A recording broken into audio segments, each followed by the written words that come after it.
Mathomo maya maria moikaine ta recognition for prior learning matanyitwo guteithĩrĩria andũ arĩa marutaga mawĩra ma moko kũgĩa na certificate nĩguo kuongerera riri ũgĩ ũrĩa marĩ naguo. Ino iratũma andũ arĩa mena ũgĩ wa moko mao kana arĩa makoretwo thĩinĩ wa jua kari makorwo makiona certificate iria cikumateithia gukorwo makiandĩkwo mawĩra rĩngĩ matarĩ na mawĩra ona magĩthiĩ nja wa bũrũri. This is a program that has been upskilling our current trainers on how to assess, identify and assess prior learning. As you are aware, there are very many forms of learning. People acquire knowledge, they acquire skills outside the formal school system.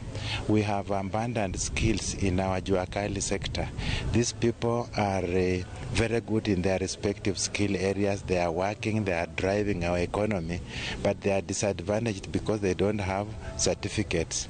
By today, we have a total of over 60 trainers who are now qualified RPL practitioners. Kũringana na mũrũgamĩrĩri wa rũhonge rũrũ bũrũri-inĩ Stanley Maindi hamwe na anyitĩte mĩeke nĩ atĩ ũyũ nĩ ũndũ ũrakinyanĩrio kũhĩtũkĩra thukuru cia kĩbũrũri iria ithomithanagia kothi cia moko ĩrĩ njĩra ya gũtambũra ũtungata ũrĩa ikoretwo ikĩheana.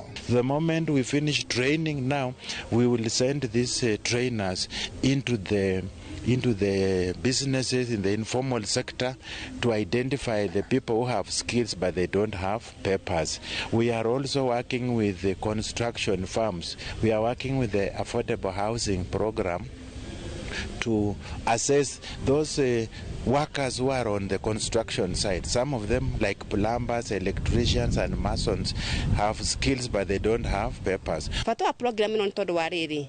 To make what is informal to be formal. Mũndũ ũcio onagwo tatarĩ na gĩthomo no enakio.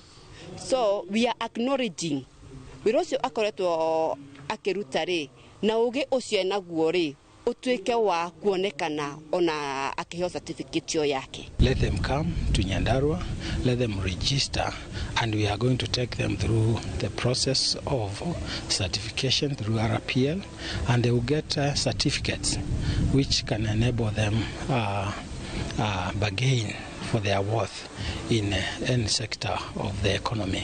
Arutani arĩa magunĩkĩte na gĩthomo gĩkĩ kĩrĩa gĩkoretwo gĩgĩtabanĩrio thukuru-inĩ wa Nyandarua National Polytechnic kwa ihinda rĩa kiumia kĩmwe nĩo megũkorwo mũhari-inĩ wa mbere gũteithĩrĩria gũkinyanĩria mũbango ũyũ. Ngiribota Inooro TV kuma kaunti-inĩ ya Nyandarua, njĩtagwo Peter Mwangi.